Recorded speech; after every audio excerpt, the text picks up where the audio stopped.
positive behavior support follows you across your life. And the more people know it and the more people use it and the more people understand it, the longer we can carry that positive effect into someone's life. Hello and welcome to Yes to You, the Lifeways podcast. Lifeways is the UK's largest team of support professionals who provide support for adults living in the community. In this episode, you'll be learning about how we at Lifeways support people living with acquired brain injuries and how we use positive behaviour support to ensure greater independence, quality of life and outcomes for people we support. I'm Paul Crompton, Marketing and Communications Manager at Lifeways and your podcast host here. For this episode, I'm speaking to Jo Lourmpa, the lead specialist support manager for Lifeways and our in-house expert on positive behaviour support. Jo trains teams in understanding how to better support people, particularly those living with acquired brain injuries and other support needs, using positive behaviour support and other support strategies as a tool. Jo, welcome to the podcast. Hello. Let's start with some definitions.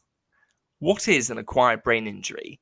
What happens to the brain when it's injured? And how do acquired brain injuries affect people? Okay, so an acquired brain injury is essentially an injury happening to the brain after birth, and it could be caused by a variety of things. It could be a car accident, it could be stroke, it could be related to any kind of trauma to the brain. Although our brains are quite well protected by tissue and bone and fluid, they are still quite vulnerable. So any impact or a disease can affect how our brain works. And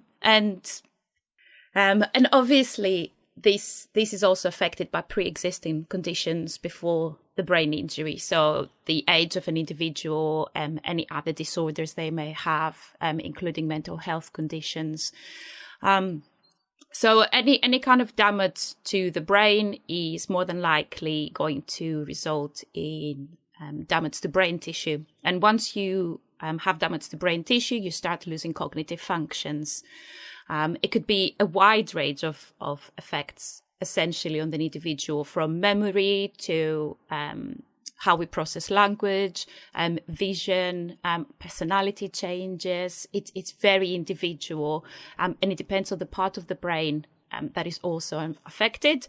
But what happens is, and we see quite often with people with acquired brain injury, is how it affects their lives. So individuals, depending on the level of acquired brain injury, could lose independence. They could lose very valuable life skills that help them live independently and function by themselves. And that kind of starts impacting on quality of life. So I'll give you an example.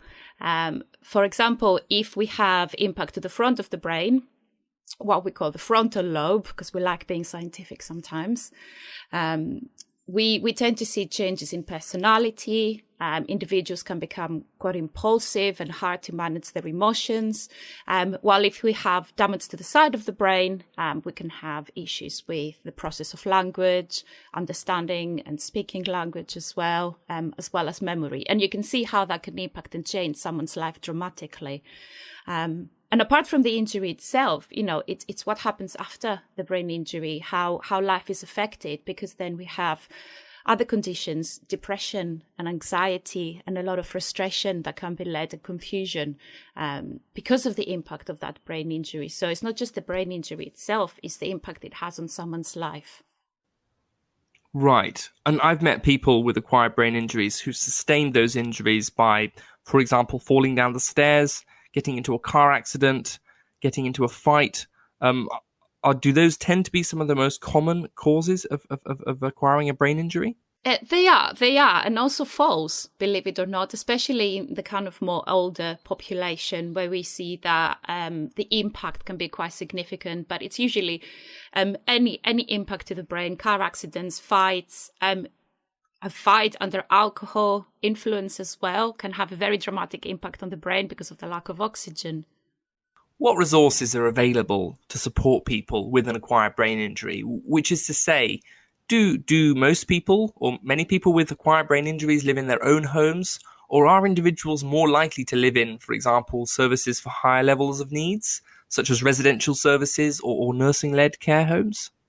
So in Lifeways, we have a very skilled workforce, and we provide a lot of training as well to support their development. And we have the specialist team as well. What is important here is to understand that there's no one individual that can be part of that pathway. It needs to be a group of professionals and a group of carers that support that individual in their recovery, because recovery can take anything from hours to days to months to years to a lifetime of recovery. So we will work quite closely with community teams. So we will work with occupational therapy, speech and language therapists. We will work with neuropsychologists to establish how we can all work together to support that individual and tackle the different difficulties that come with that acquired brain injury. So in terms of where an individual might live, it could be that they're very independent, they have maintained most of their life skills and they don't need a lot of support. So they could be supported in their own home. But it could be that the impact of the injury is so significant that we see a loss of independence and a decline in living skills, in communication, in cognitive ability. And for that reason, they need additional support. So it could be that they need to be supported in residential care or a supported living environment where there's higher hours and staff are there on hand at any point to support them. So it's really down to how the brain injury has affected an individual and what level of support they need after that. Generally, people who suffer from an acquired brain injury, is it possible to sort of get better, so to speak, or for the brain to heal? Or do we generally see essentially just a decline from then on in the brain's function? Absolutely. Recovery is very possible. It just takes a group of professionals to support that individual and a very strong circle of support around them.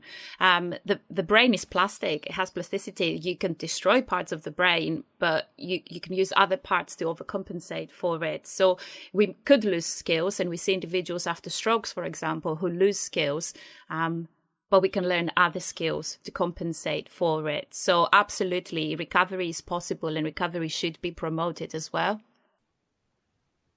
Right. And here's where positive behaviour support comes in as one of the topics of this podcast, also known by its acronym PBS.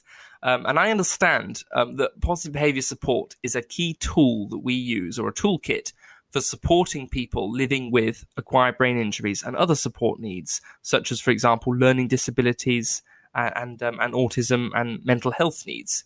So could you explain positive behaviour support in very simple terms? Okay, so positive behaviour support is about understanding what is a person trying to achieve with their behaviour. So we all behave in certain ways. We all behave in ways that we're trying to get something. We need something, and we behave in a certain way to get what we need, essentially. And positive behaviour support looks at the behaviour and looks at how the environment, everything around us, meets that need for us. So instead of trying to change the behavior directly, we try to create environments that produce what the person needs. So it takes away the need to behave in a way that might be challenging and might be perceived as challenging. So instead of trying to force a change in behavior, we look at what the person needs and we try to meet that need in advance and proactively. Right. And what counts as positive behaviour support? And I'll explain what I mean here, because when I hear the phrase positive behaviour support, I assume it's the opposite of negative behaviour. And when someone says to me negative behaviour, I would think, for example, being rude, being as you mentioned, people trying to get what they want, but doing that in destructive ways, such as being rude, being abusive, maybe just being kind of short with people, or kind of snappy, or maybe even violent.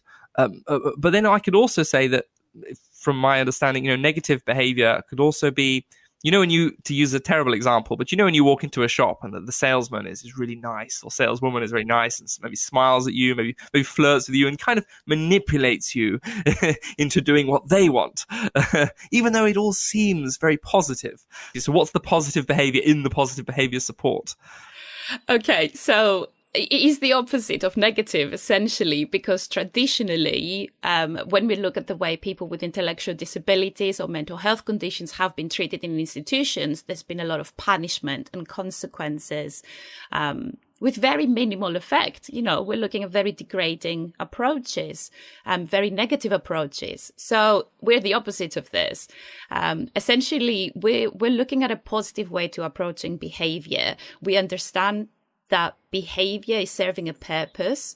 It's not malicious. It's not done to inflict pain on someone. It's not done on purpose to cause harm. It serves a purpose. It's done in a way because I need something. And it could be because I cannot speak about it. I don't have the skills to meet my needs. I have to act a certain way to get what I need. So positive behavior support is positive because we're trying to understand that. We're trying to look at the person instead of their behavior. We're trying to focus on how can I preempt what is going to happen and understand what that person needs and meet that need. So we're very positive. We don't use aversive strategies. We don't use punishment. Actually, it's one of our core values that we do not use punishment as response to behavior. And we always look at the bright side of life a little bit when it comes to positive behavior. And, you spoke in your example, you said someone could be violent. Then I will come to you and I will ask you, well, what is violent? And you will probably say, they swear. If someone asks them to do something, they swear. How can we stop the swearing? So a PBS or a positive behavior support practitioner will come in and say, well, how do you present that request? Do you present it in a way that the person understands what you're asking them to do? Do they have the skills to complete the task? Do they have the attention span to complete the task? Can we present it in a more positive way? Is there a way to frame this more positively? So kind of that's what makes the positive of positive behavior support. Right. And is there a central definition of positive behavior? Who's defining positive behavior here? This is a tricky one. Positive behavior support is described as a multi-component framework that looks at improving quality of life for individuals who are at risk of presenting with behaviors that challenge. And that sounds very technical. There is, we emerged in the 80s. We emerged at the dark time of care, as I like to call it, where we have very large institutions.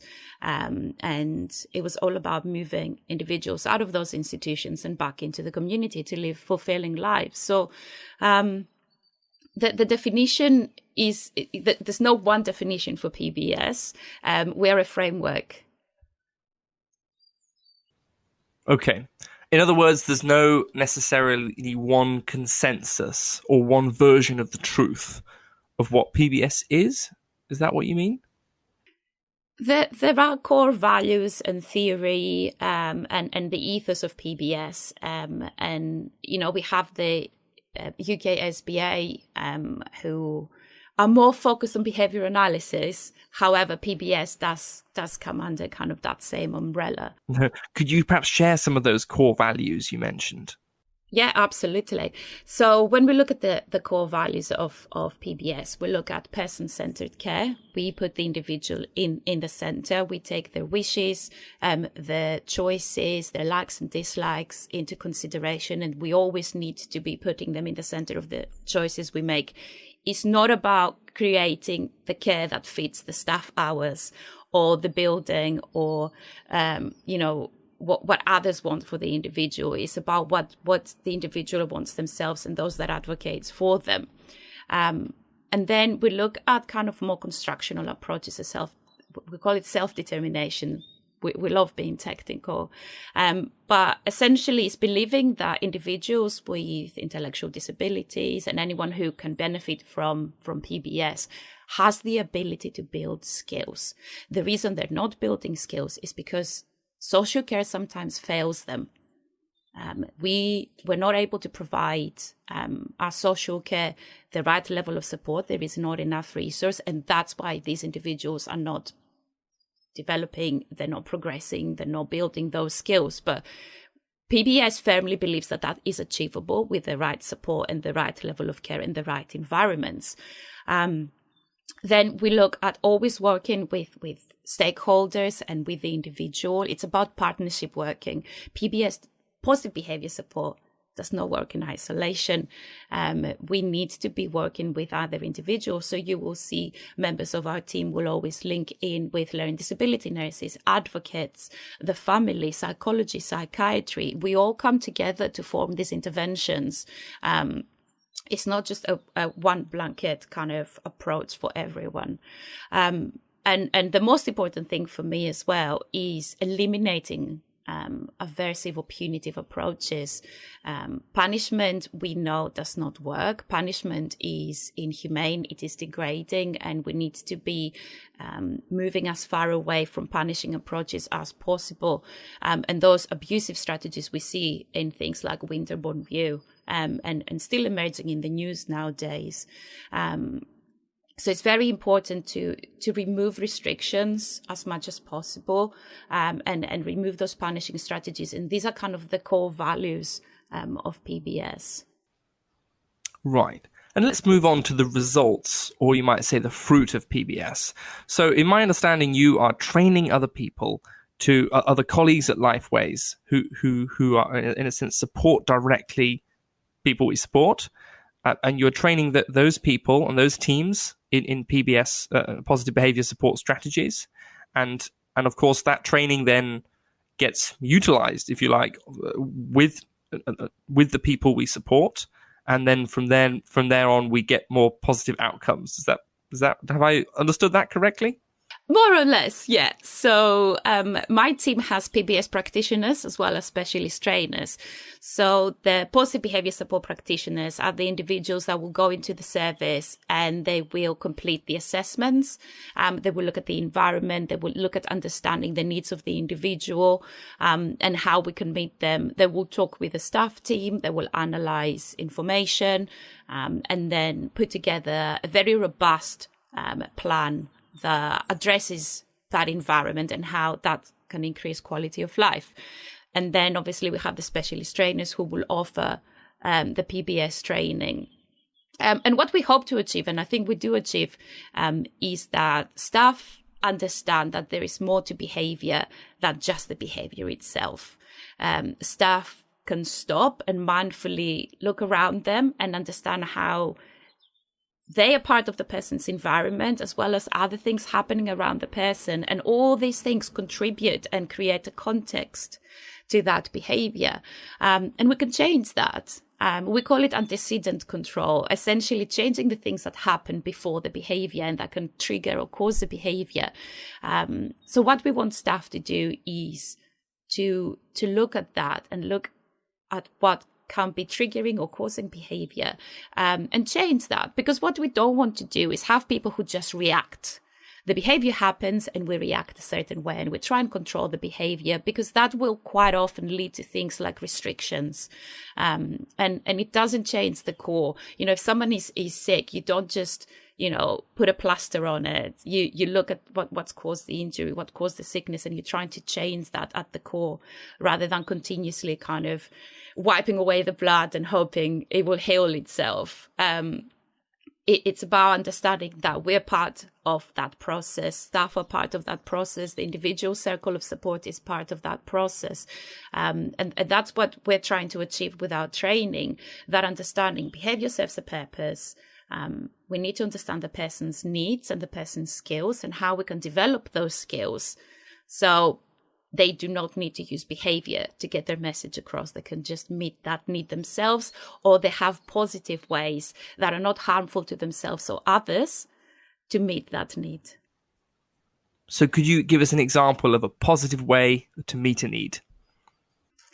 Okay, so say we're supporting someone with an acquired brain injury, and as part of the brain injury, they have lost the ability to communicate or understand spoken language just as well. And it could be along the same lines that they have also lost some of their motor abilities and the skill to perform tasks they did before. Now, if you and I were in that spot, we would be very frustrated, quite demotivated to do things. So it could be perceived as they're demotivated, they're not engaged, they get quite agitated when we try to ask them to do something. It could be that, we have a bit of swearing to try and get people out of the way. So traditionally, someone would come in and go, well, you cannot do that. We're not going to engage with you till you calm down. What PBS says is, okay, let's look at the individual's needs. And how they perceive language, for example. Should we break down our sentences and actually speak in keyword sentences, shortened sentences, allowing the individual time to process the information before we ask them to do the next step? Could it be that some of that information they're able to follow themselves, but we need to step in parts of the task, cooking, for example, and we will do the chopping while they put the ingredients in? Could it be that they can only do parts of it and then they need a little break to calm down and then come back to it? Could it be that we need to, use assistive technology because not everyone can manipulate tools the same way? So there's a lot of things we can do to enable that individual to feel comfortable and confident to participate in that activity and communicate with us if they need a break, if they've had enough, if they don't want to do this anymore. And if behavior was to happen, actually, how can we react in a positive way rather than going straight into, well, we're not doing this with it anymore. You're not allowed to come in the kitchen and cook anymore because every time you do, then you get agitated. We're actually saying, okay, let's take the cooking task somewhere else, more positive. Let's take the cooking task to your room, because it's quiet and it's a more positive environment that you like. And if behaviors do happen, we will just walk out and we will come back in 2 minutes and try and re-engage with you. It's not the end of an activity. There's plenty of opportunity here to be meaningfully engaged and do something that is fun. And we're not looking at the behavior, we're looking at the person and how can we make them happy. Would you describe positive behaviour support as essential? In other words, is positive behaviour support utilized properly? Is it going to change someone's life radically, or is it merely just going to help someone's life? Absolutely essential and life-changing. We are looking at lifelong changes. We're looking at skills that can be used and generalized in different settings, different environments and different situations in life. So PBS, positive behavior support, follows you across your life. And the more people know it and the more people use it and the more people understand it, the longer we can carry that positive effect into someone's life. Right. And I imagine there might be quite a few, it was a great word, but I imagine there might be quite a few epiphanies or moments of realization when people receive positive behavior support training. There are many people, of course, grew up in family homes where there wasn't a lot of positivity regarding communication, where behavior and communication was almost always negative. And for people who didn't grow up in such environments, I mean, everyone on earth knows someone, right? Every single person on earth knows somebody who communicates in an extremely negative way, even that may be themselves. So do you ever get those when you're training teams and colleagues in positive behavior support? Do you ever get those moments where it can be even transformational to the person, for the colleague who's being trained in it? We will live for those light bulb moments when staff in our training kind of their eyes shoot up and they go, it makes sense now. Because it's very easy to feel behavior is targeted at you. It's personal, that there's a purpose for it to upset you as a carer. And actually, when we reframe it, essentially, we reframe behavior, we present it in a different way, in a way that perhaps someone who has been raised in a negative environment, who haven't been exposed to these opportunities for good, meaningful communication and good, meaningful activities and participation, wouldn't necessarily understand it. but and that's the beauty with PBS. It can be used anywhere as well. So I have a lovely 6-year-old now who we use PBS in the way we approach things in life and in the house. And you can see how it helps develop kind of that confidence and that skill in life, and that positive approach to problems as well.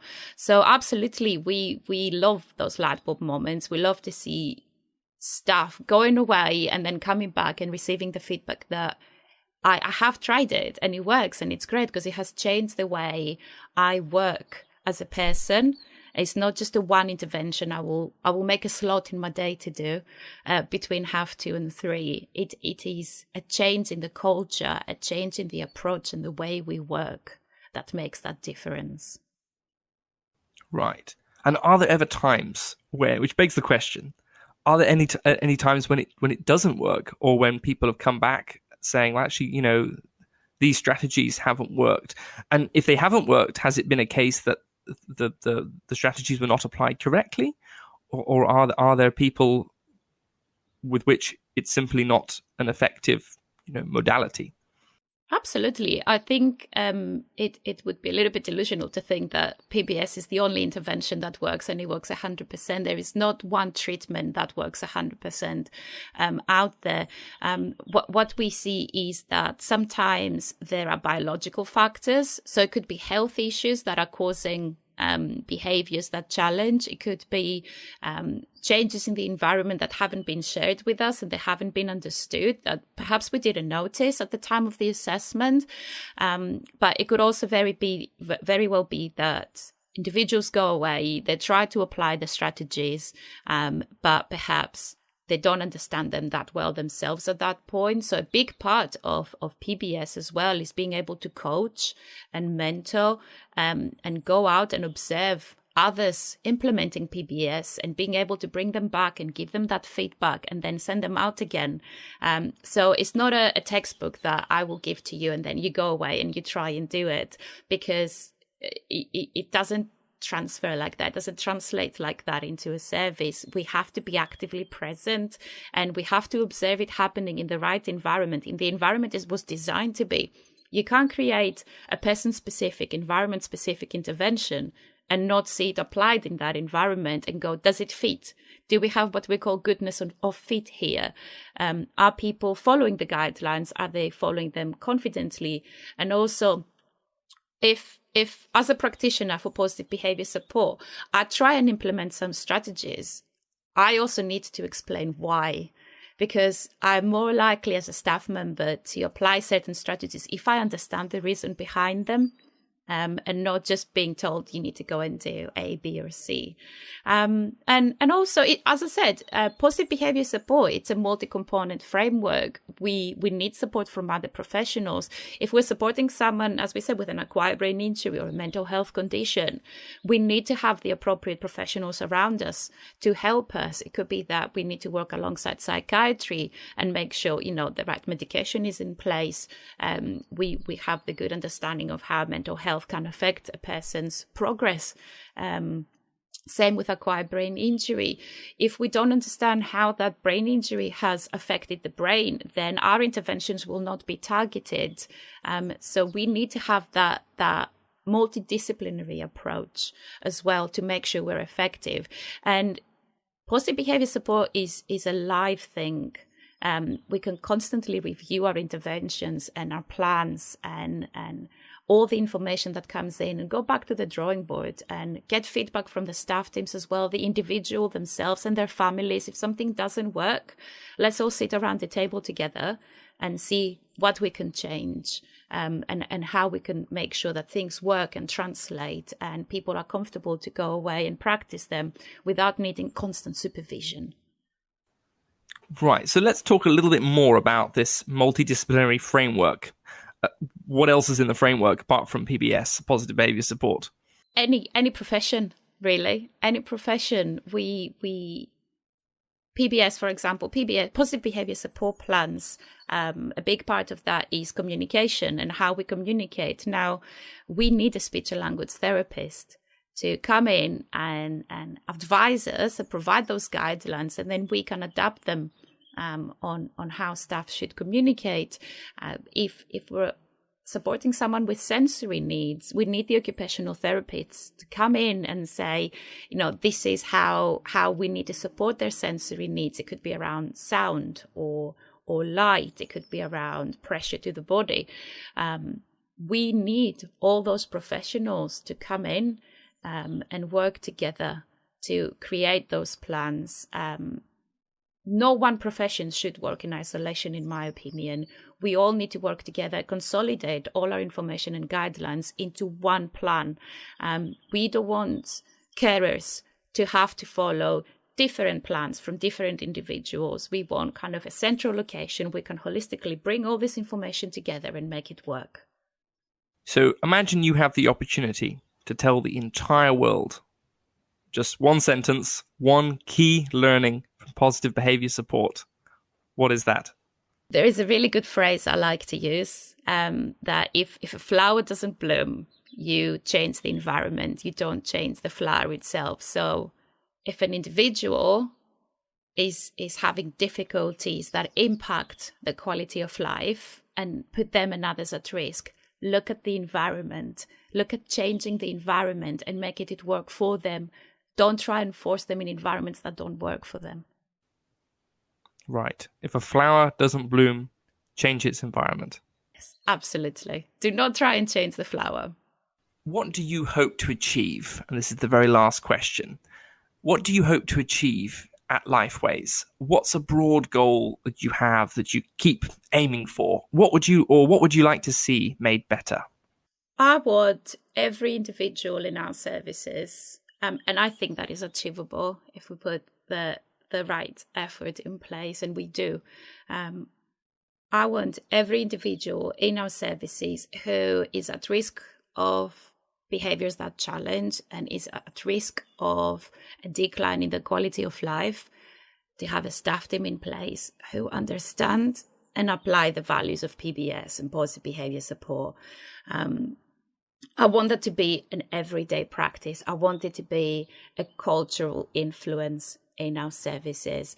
And I want individuals to be able to live independently and actually step down and move into the community and have those fulfilling lives rather than being restricted and labeled by their disability. To actually be fully integrated and PBS be a big part of their journey. Fantastic. Well, thank you very much for speaking to me, Jo. It's been great. Thank you for the opportunity. Well, it's really great to have your insights on supporting people with acquired brain injuries and how and why positive behaviour support is an effective tool. And thanks to you, the listener, for tuning in to this episode of Yes to You, the Lifeways Social Care podcast.